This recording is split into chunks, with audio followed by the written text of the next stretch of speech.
Bonjour à tous. On va parler aujourd'hui d'une citation célèbre et percutante de Friedrich Nietzsche, « Dieu est mort ». Nous allons entreprendre un voyage au bout duquel la citation fera sens. Et pour cela, il faut d'abord définir deux concepts clés chez Nietzsche, le surhomme et la notion de volonté de puissance. Alors qu'est-ce que la volonté de puissance? La volonté de puissance est une pulsion fondamentale pour Nietzsche qui pousse l'homme à vouloir accroître sa puissance. Ça peut être une puissance créatrice, exaltant la vie, ou alors une puissance destructrice, une volonté de nuire. Et pour Nietzsche, tout découle de la volonté de puissance, la vérité, les notions de bien et de mal, et la meilleure façon d'exprimer sa volonté de puissance, c'est se dépasser soi-même. Le second concept est celui du surhomme. Il s'agit d'un homme qui se serait transcendé lui-même, qui aurait dépassé ses propres valeurs, parce que pour Nietzsche, les valeurs, c'est ce qui structure nos perceptions et nos comportements, c'est ce qui structure notre réalité. Et donc, se surpasser soi-même, c'est surtout dépasser ses propres valeurs. Maintenant, prenons un peu de recul. Quelle est l'entreprise nietzschéenne dans sa globalité? Quel est le projet philosophique de Nietzsche? Parce que vous allez voir que si on n'explique pas ça, on ne peut pas vraiment comprendre la citation. La base de la philosophie de Nietzsche est la volonté de puissance. Pour lui, l'homme cherche toujours à exprimer sa volonté de puissance, à accroître sa puissance. Et pour lui, ça passe notamment et surtout par la volonté de se dépasser soi-même. Se dépasser soi-même, c'est l'expression fondamentale de la volonté de puissance. Et donc, nous devons chercher à nous dépasser nous-mêmes, c'est-à-dire à exprimer notre volonté de puissance. Ce à quoi vous répondez certainement, dans quel but? Eh bien c'est simple, pour que l'humain devienne surhumain. Alors attention, l'humain n'est ni Superman, ni un homme mutant, malgré ce qu'on pourrait croire avec la citation suivante. Tous les êtres ont créé au-delà d'eux-mêmes quelque chose de supérieur à eux. Qu'est-ce que le singe pour l'homme? C'est justement cela que doit être l'homme pour le surhomme. Le surhomme est pour l'homme ce que le singe est à l'homme, une transcendance. Et maintenant vous allez me dire, qu'est-ce qui nous empêche de faire cela? Eh bien d'après Nietzsche, ce qui nous empêche de devenir des surhumains, ce sont nos valeurs, notre morale, qui émane notamment de la morale chrétienne. En fait, Nietzsche propose que nos valeurs fondamentales structurent la façon dont on perçoit le monde, structurent nos comportements, et donc en fait notre réalité tout entière. Il nous faut surmonter notre propre réalité.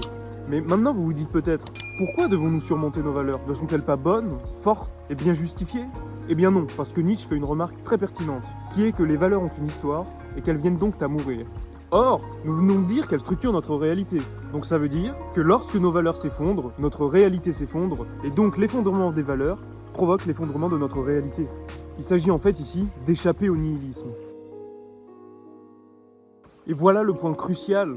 Nietzsche pense précisément que nous sommes dans cette situation, au 19e, avec nos propres valeurs. Et maintenant, on a besoin de parler de la citation. La citation est tirée du Gai Savoir, livre publié en 1882 par Nietzsche, et est tirée de son aphorisme 120. Elle dit « Dieu est mort, Dieu reste mort, et c'est nous qui l'avons tué ». Alors par Dieu, il entend tout ce qui est sacré, tous les concepts fondamentaux qui structurent nos comportements et nos perceptions du monde. En fait, il parle surtout des émanations de l'idée de Dieu et pas tellement de Dieu lui-même quand il utilise le mot Dieu. Je fais une petite remarque, Nietzsche n'était pas spécialement croyant et ce qui l'intéresse, c'est pas de savoir si Dieu existe ou non, puisque de toute façon l'idée de Dieu existe et donc elle a des émanations, notamment sa morale et donc nos valeurs qui viennent d'elle, et c'est ça qui compte pour Nietzsche, c'est ça qui l'intéresse ici.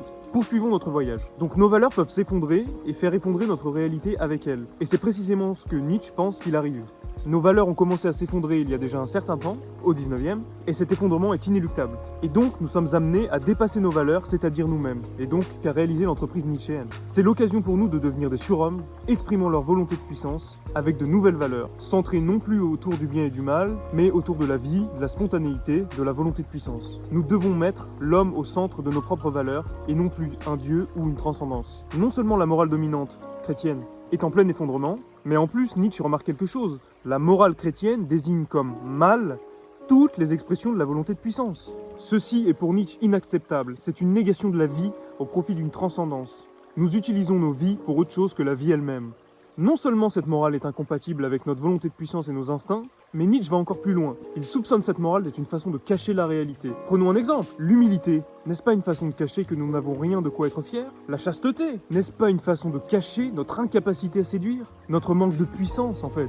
La morale chrétienne n'est-elle pas au final qu'une seule façon d'occulter notre manque de puissance? Pour toutes ces raisons, Dieu est mort. Dieu doit mourir. Et c'est nous qui l'avons tué. Nous sommes au crépuscule des idoles. Mais maintenant, face à cette autodestruction inéluctable, que faire? Nietzsche nous a amenés à détruire. Que faire désormais? Nietzsche vous propose un choix. Soit un nihilisme passif. Vous regardez le monde, la réalité se consumer devant vos yeux. Vous, avec lui, incapable d'exprimer votre volonté de vie, de puissance. Ou alors, vous propose Nietzsche, un nihilisme actif. Créer d'autres valeurs centrées sur la spontanéité, la création humaine, la vie elle-même. Il vous invite à participer à la surhumanité. Nietzsche, après ce constat original qu'il est le premier à faire sur notre monde, vous propose un nouveau monde. Allons au bout de la destruction. Repensons l'origine de nos valeurs. Il s'agira désormais de justifier la vie par la vie elle-même, et non plus par l'existence d'une transcendance. Un monde pour l'homme, par l'homme, où nous serions transcendés nous-mêmes. Au fond, c'est ça la volonté de puissance. C'est glorifier la vie. Et vous, que choisissez-vous ? La pensée nietzschéenne est fascinante d'originalité et de vitalité. C'est une philosophie qui place l'homme en puissance au centre. Elle formule des problématiques qui sont toujours brûlantes d'actualité. Regardez par exemple le statut d'une valeur classique, la vérité, notamment la vérité scientifique. Pouvez-vous penser à cette valeur et oser dire qu'elle n'a pas perdu en puissance, qu'elle n'a pas perdu de son aura ? Sa réflexion sur la norme dominante, chrétienne, est pertinente. Il est impossible de dire le contraire. Et pour toutes ces raisons, personnellement, je choisis le nihilisme actif. Et donc voilà, autant de raisons qui nous ont amenés à parler de cette citation. Cette citation nous aura amené à faire un voyage dans la philosophie nietzschéenne qui vous aura appris, je l'espère, beaucoup de choses. Merci à vous d'avoir regardé la vidéo jusqu'au bout si vous l'avez fait. N'hésitez pas à liker, partager, commenter la vidéo pour dire ce que vous en avez pensé. Abonnez-vous, ça m'aide grandement à faire grandir la chaîne. Et on se retrouve une prochaine fois.